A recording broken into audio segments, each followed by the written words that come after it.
Tech Tales number 62. This is June 19th, 2021 on a Saturday morning, 7:23 a.m. Yesterday, the last in the Tech Tales from yesterday, which was 61.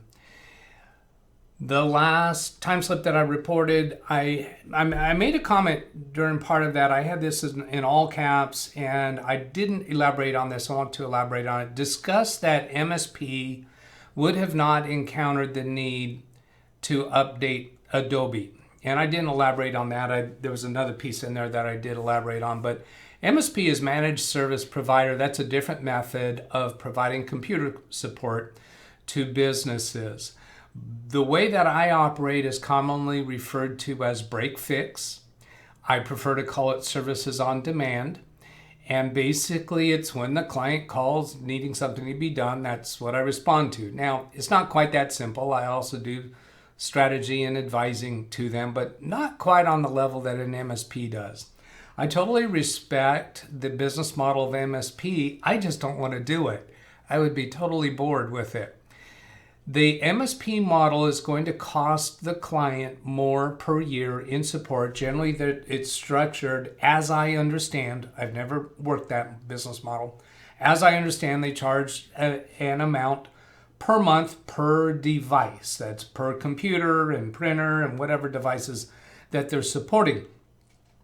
When a client becomes a client of an MSP business, there's an onboarding process. Typically, the MSP staff would go in and take an inventory of all the equipment, see where they're at, use some software that inquires among all the equipment in there to populate a database of the equipment involved and what versions of software, what versions of drivers, what versions of firmware, things like that. And then the MSP would begin a program of bringing things up to date if there's things that need to be brought up to date, and somewhat standardizing the methods of services and the way things are done.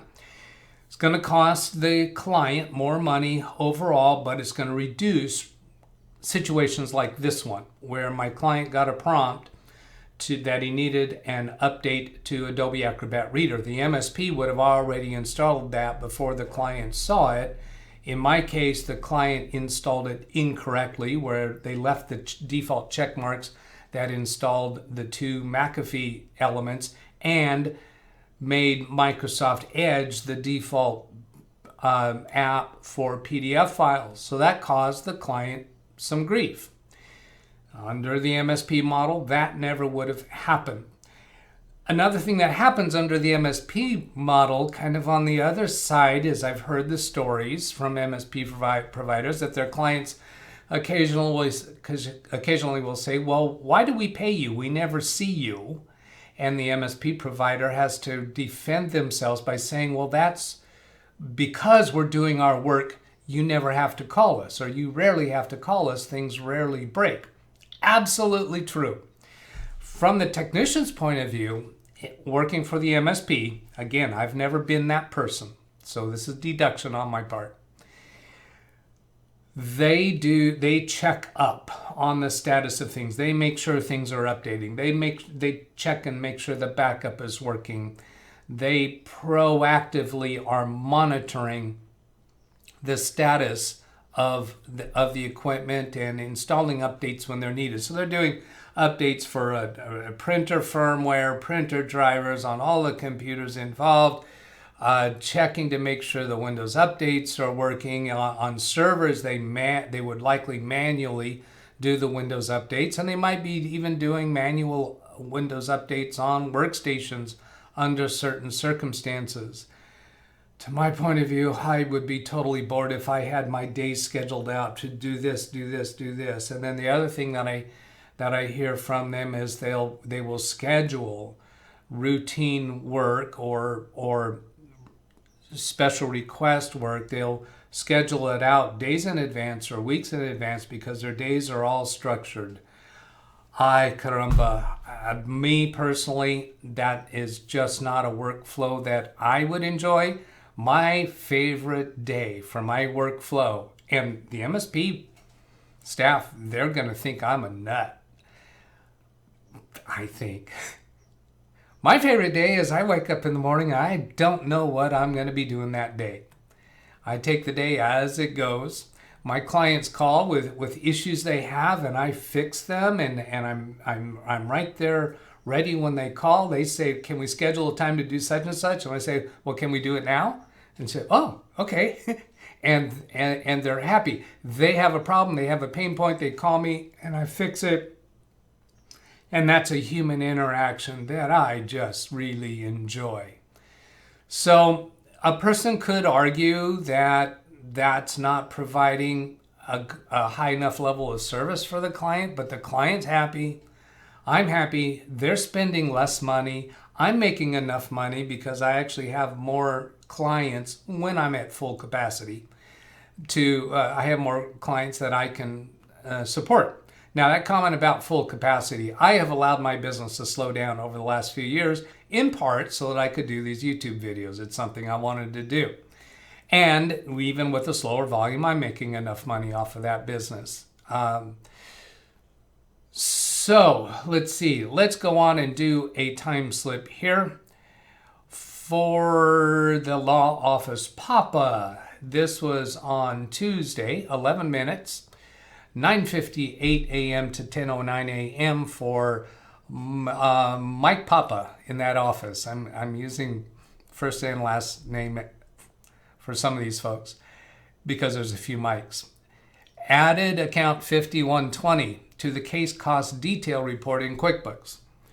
So now this is an area that I think a lot of MSPs wouldn't even get into, where I get into far more detail with QuickBooks than most computer technicians I think would do. So this is a case cost detail report. So an attorney's office, when they pay bills, pay expenses related to a case, they write a check for that and they assign it to an account code and what was the other type, a case, there's another code that's an item code, I think, that uses the case number, their internal case number.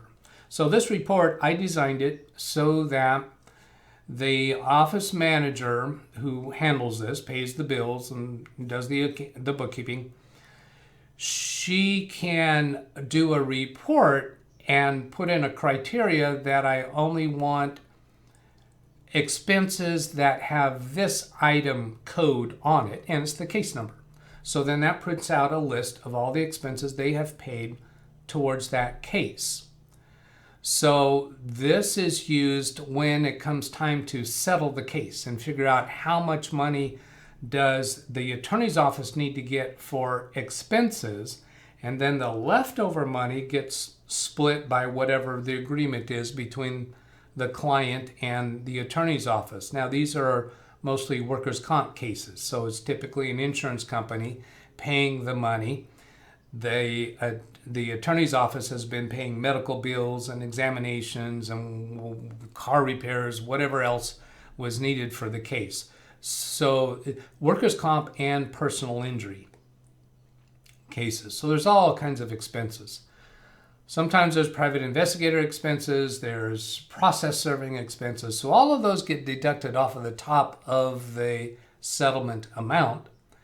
And then whatever is left over, it gets somehow split between the attorney's office and the client. And I don't know how that is calculated. But they need a report of all the expenses that they have paid in order to accomplish this.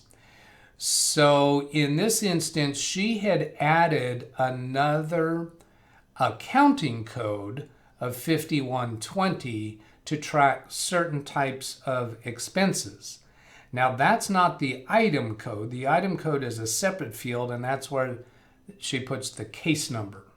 So 5120 was an accounting code number. Like there's assets and liabilities and income codes and expense codes, and so this 5120 is one of their expense codes. So she had added that code but didn't know how to add it to the report. So that's a pretty quick and simple thing to do.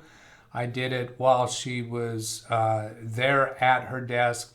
Oftentimes I would do that type of thing after hours. but she needed to do this report. So then let's look at the next one. Yeah, let's wait on that one. Yeah. Okay, so that's it for this video. I hope that was useful. Have a great day. Catch you later. Goodbye.